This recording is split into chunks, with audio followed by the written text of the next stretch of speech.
Jesse Waters is under fire, but it was fire that he welcomed because he's been struggling to gain traction in that 8 p.m. time slot that had been previously filled by Tucker Carlson, which is a really low bar because we saw how Bill O'Reilly and Tucker just faded into obscurity quite quickly after losing their jobs due to different things they did wrong. Bill O'Reilly with sexual misconduct, Tucker Carlson for repeatedly lying about the results of the election and making claims that resulted in a lawsuit by Dominion and others against Fox News.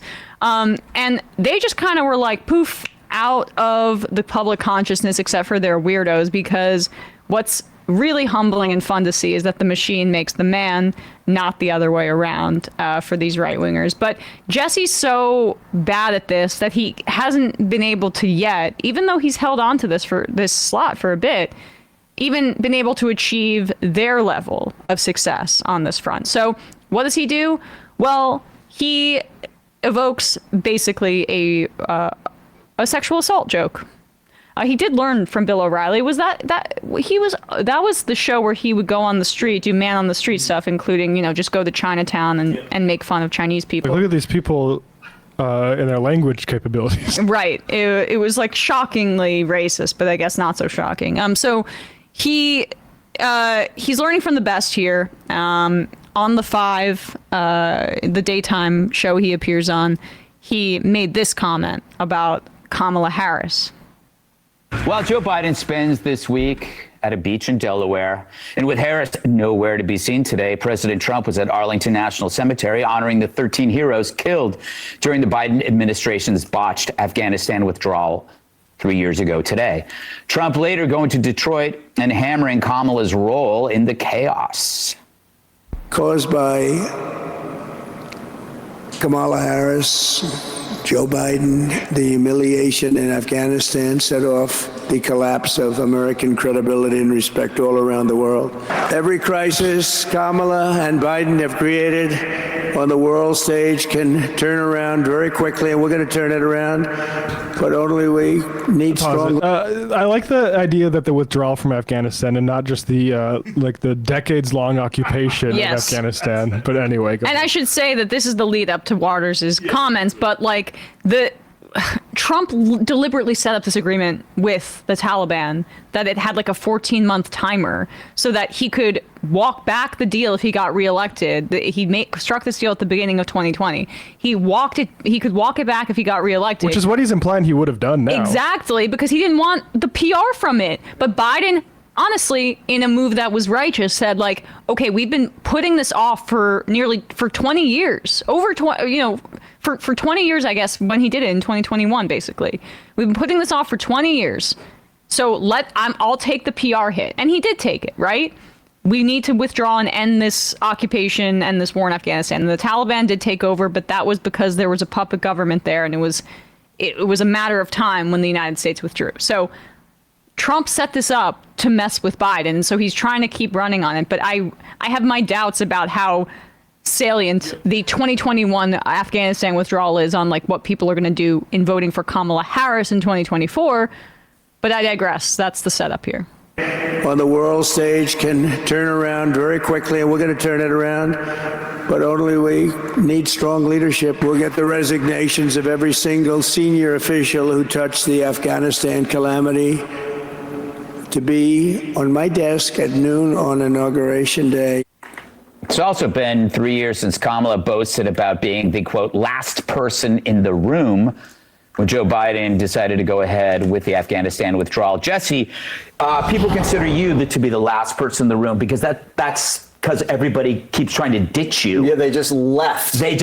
Right. But you understand the reference, Greg. Yes. Is that she was somehow involved in the decision, and it was her wise guidance that he was relying upon.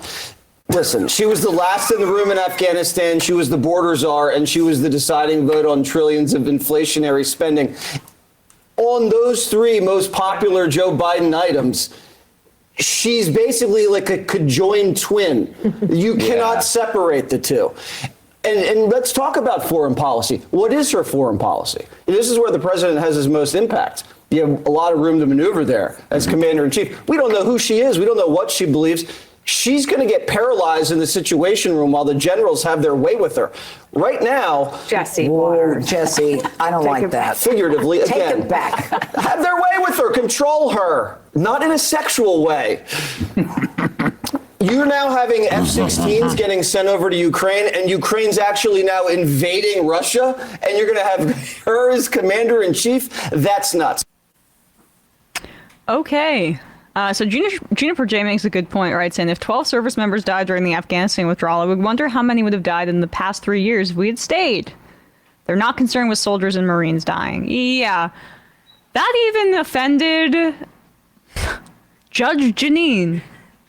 You're Dana Perino go, Jesse Waters? Like, even freaking Bush comms person, Dana Perino, clutching her pearls. We are here to validate and sort of massage your misogyny, but please don't just say Stop something making like our she's job going so to be hard. like raped in front of us. Give us something to work with, Jesse. Yeah. Also, inflationary spending, that's what we're blaming inflation on, is the checks. Like how There's no data that backs that up. We already know. We've gone through what persistent inflation in things like rent and food is related to. It's price gouging. It's reflected in the quarterly earnings reports. The supply chain inflation from COVID has long since subsided. It's now gouging at this point. It's telling, right, that right-wingers flock to this kind of attack so easily, right? It's essentially a rape fantasy. Like when AOC got first elected to Congress and she was running on abolishing ICE, that was something that she talked about.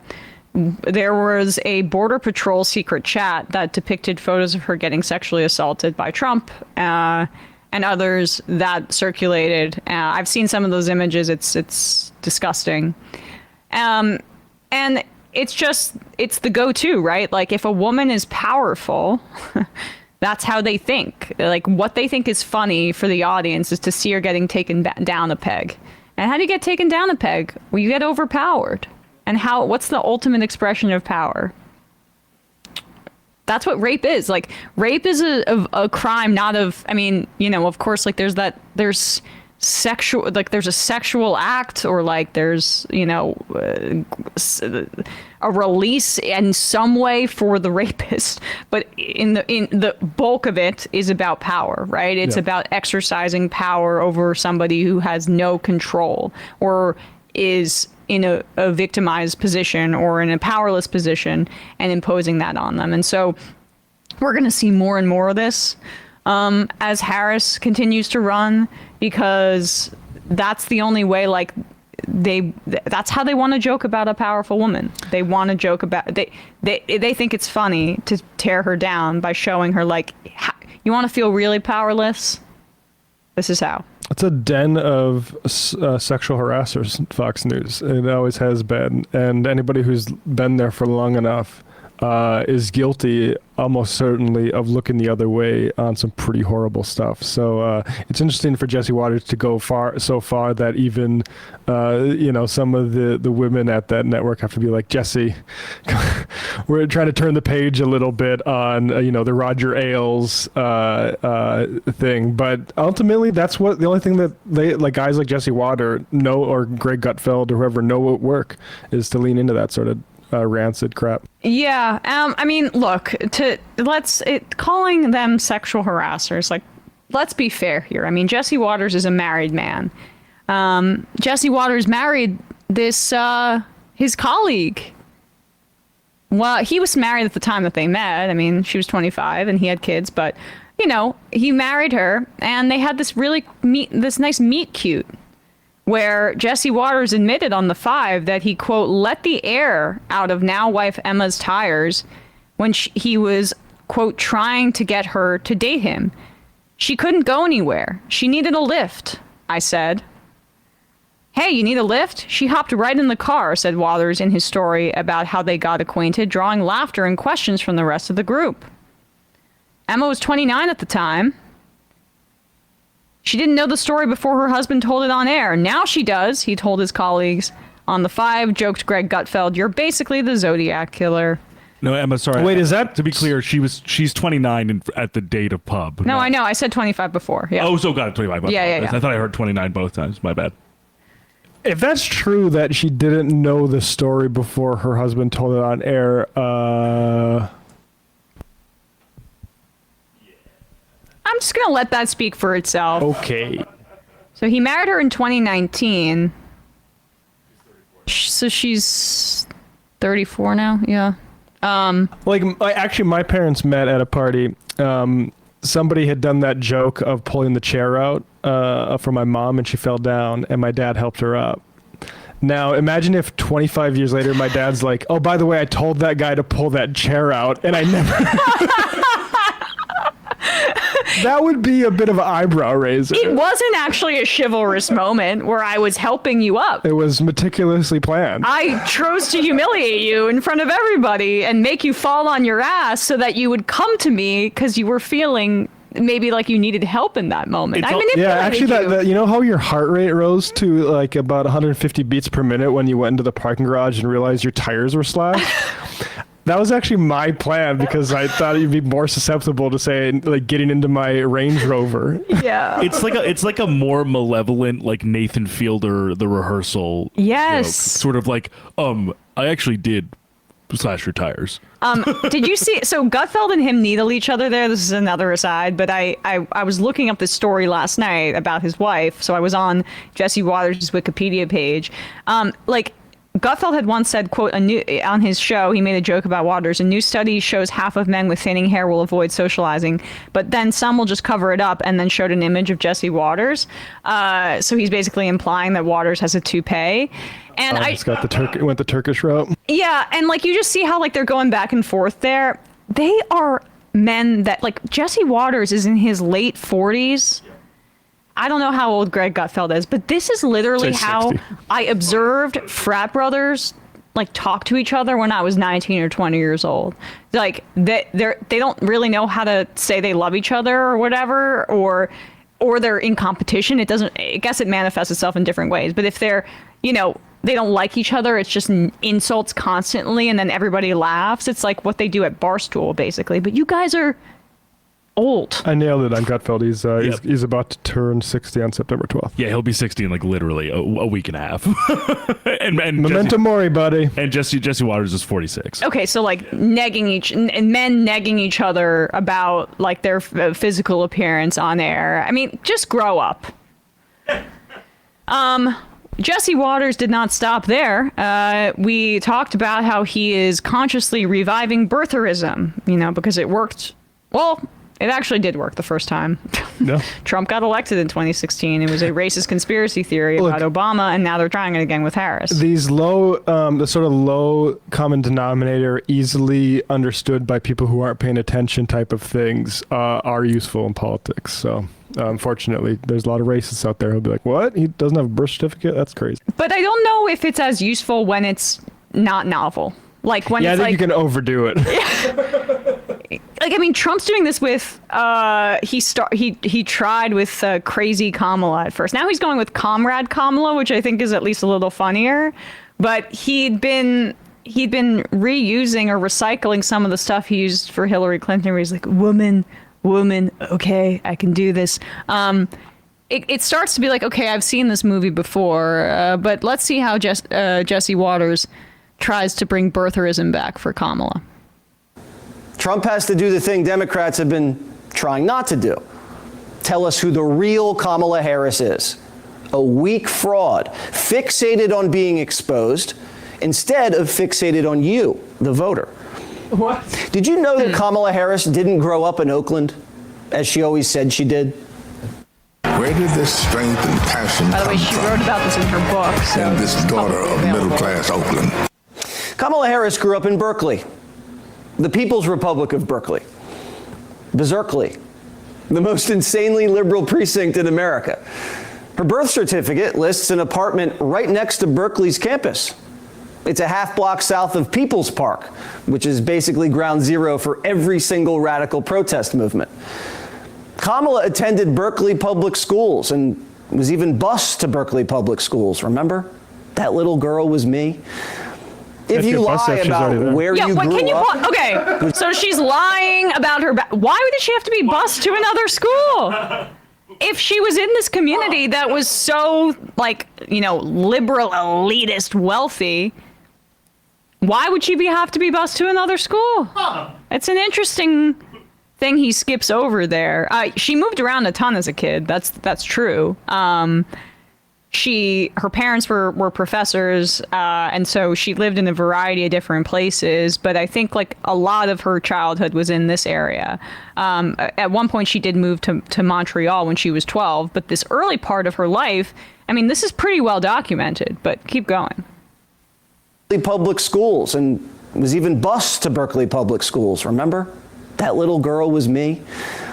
If you lie about where you grew up, which is at the core of who you are, people can't trust you. Maybe one day she'll be asked about it. Or maybe not. Remember how J.D. Vance is fucking from Ohio and acts like he's from like West Virginia or something? Where he summered. You know, if you lie about your name, what else could people lie about? How many times has J.D. Vance changed his name? Because I think the ticker is up to 3. Yeah, it's so silly. I mean, I don't really know. Like, I guess that's he pulled up her birth certificate there. What are we supposed to glean from that now? Because her parents were both immigrants, that she wasn't actually. They're born hiding in the that United States? they met at Berkeley, which is famously like a huge part of their biography. Right. They're also, you know, attempting to say like, you know, how could she have been middle class with her parents being professors? First of all, kind of middle class, and especially in expensive cities. Yeah. How much do you think professors make? Secondly, I don't know if her dad was living with them or in her life at this period. So it may have been a they one traveled income. to Jamaica occasionally to visit, but yeah. Yeah, I don't know necessarily. It might have been one singular income with her mother, right? Like her dad's alive and it is not, I think, a part of her life. So I'm not exactly sure when that happened, but yeah, I mean, her story is well documented at this point. But if you have immigrant parents and those immigrant parents like didn't come over through Ellis Island and are Irish or Italian, although if you ask J.D. Vance, that caused a lot of ethnic strife back in the day then too, according to him, then, you know, it's just going to get questioned because this is like, this is how they apply, you know, what they perceive as technical language to justify their racism. Yeah, you know where Kamala was born? What? In Oakland. So at the hospital in Oakland. So it's kind of like how like people say, where are you born? Like I was raised in Mandan, but I would say Bismarck because that's where the hospital is. Right. Lying. What else would you lie about, huh? But that's like the line. It was like she's like born to the Oakland middle class. Gopalan was also known for her work ethic and dedication to her students. This is her mother. According to Los Angeles Times, after she had back surgery, Gopalan worked from an adjustable mattress in her Oakland apartment. So being a child of middle class Oakland, I think just objectively true, it turns out. So, well, okay. You know, Fox News may be not sending their best to investigate the Harris Walls ticket. But is King Cantona right? Sorry to cut you off there, but did the birth certificate literally say Oakland and Alameda County? I didn't even look that closely at it, but... Well, typical, because you'll believe anything. Hey, folks, don't forget to hit the subscribe button and check out our daily show. We do it every day at 12 p.m. Eastern for about 2.5 hours. We even take phone calls. You should check that out.